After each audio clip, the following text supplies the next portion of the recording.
दरूद पाक का एक हैरत अंगेज वाकया। एक बहन कहती है कि मेरी एक सहेली थी, इसके 2 छोटे छोटे बच्चे थे। अच्छी जिंदगी गुजर रही थी कि अचानक इसको एक बीमारी लग गई। बीमारी इतनी शदीद थी कि बढ़ती जा रही थी। इस बीमारी को कैंसर भी कह सकते हैं। यहाँ तक कि इसके सर के बाल वगैरह भी उतरने लगे थे। वो बहुत ज्यादा लागर और कमजोर हो चुकी थी। डॉक्टर को दिखाया, इलाज चल रहा था, मगर उम्मीद की कोई किरण नजर नहीं आ रही थी। एक दिन हसबे मामूल चेकअप के लिए डॉक्टर के पास गई। टेस्ट हुए तो रिपोर्ट्स वही मनफी आए, बल्कि इस बार डॉक्टर ने उसे कोई तसल्ली देने के बजाय इंतहाई दिल हिला देने वाली बात कही कि आपके पास सिर्फ 6 महीने बाकी रह गए हैं, आपकी बीमारी नाकाबिले इलाज है और अगर अद्वियात दी जाएं तो ज्यादा से ज्यादा 8 माह आप जिंदा रह सकती हैं। ये सुनकर वो सकते में आ गई और इतना रोई कि इसके आंसू थमने का नाम नहीं ले रहे थे। घर आकर उसने मुझे फोन किया और तमाम बात बताई, लेकिन वो फोन पर भी इतना रो रही थी कि मुझसे भी बर्दाश्त नहीं हुआ और फोन बंद करने के बाद में सीधा इसके घर पहुंच गई। वो मुस्तकिल अपने मासूम बच्चों को देख देख कर रो रही थी। मैंने इसे बहुत तसल्ली दी। फिर रोते हुए उसने मुझसे पूछा कि कभी तुम पर कोई मुश्किल वक्त आया हो तो तुमने क्या किया। मैंने इससे फौरन कहा कि तुम दरूद शरीफ पढ़ो। इसने मेरी बात सुनी तो मगर वो चाहती थी कि फौरन से कोई मुजज़ा हो जाए और मैं बिल्कुल ठीक हो जावा। मैं इससे यही कहती रही कि तुम दरूद शरीफ भेजो नबी पाक सल्लल्लाहु अलैहि वसल्लम पर, देखना तुम बिल्कुल ठीक हो जाओगी।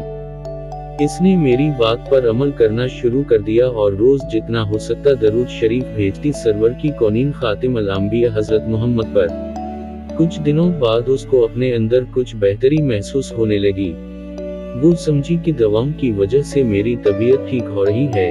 3 माह बाद वो डॉक्टर को वापस चेकअप करवाने के लिए गई। उसने जाने से पहले फिर मुझे फोन किया और वो बहुत ज्यादा घबराई हुई थी कि पता नहीं क्या रिपोर्ट्स में आएगा। मैंने इसे फिर तसल्ली दी कि तुम नबी पाक पर दरूद भेजती हो, देखना दरूद पाक की बरकतों से सब बेहतर होगा इंशाअल्लाह। फिर उसके टेस्ट हुए और डॉक्टर ने उसे एडमिट कर लिया और कहा कि रिपोर्ट्स 10 घंटे के बाद आएंगी। 10 घंटे के बाद रिपोर्ट्स आए तो मजीद उसे 3 घंटे इंतजार के लिए कहा गया। उसी असना में वहां से लैब टेस्ट वालों का गुजर हुआ तो इन्होंने उसको देखा और एकदम रुककर इसका नाम पूछा और फिर उसके शौहर का नाम पूछा तो उसने इस बात में सर हिला दिया। फिर वो हैरत से आपस में सरगोशी में कुछ कहने लगे कि ये रिपोर्ट्स तो इन्हीं की हैं और इससे कहा कि आप मेरे साथ अंदर डॉक्टर के पास आएं।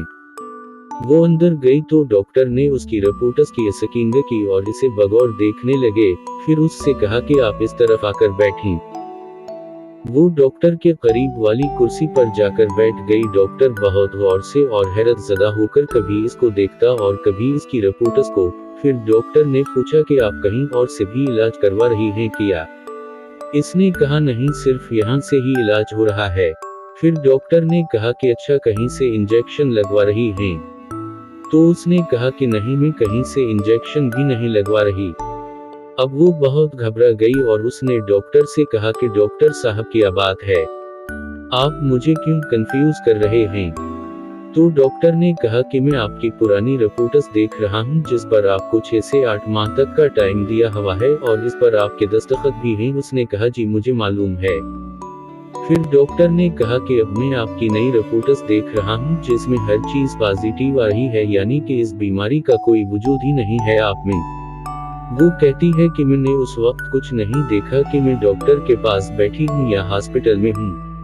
मैं उसी वक्त कुर्सी से उठी और वहीं जमीन पर सजदे में गिर गई और इतना रोई कि जब रो रो कर मेरे आंसू थम गए तो मुझे तसल्ली देकर सबने उठाया।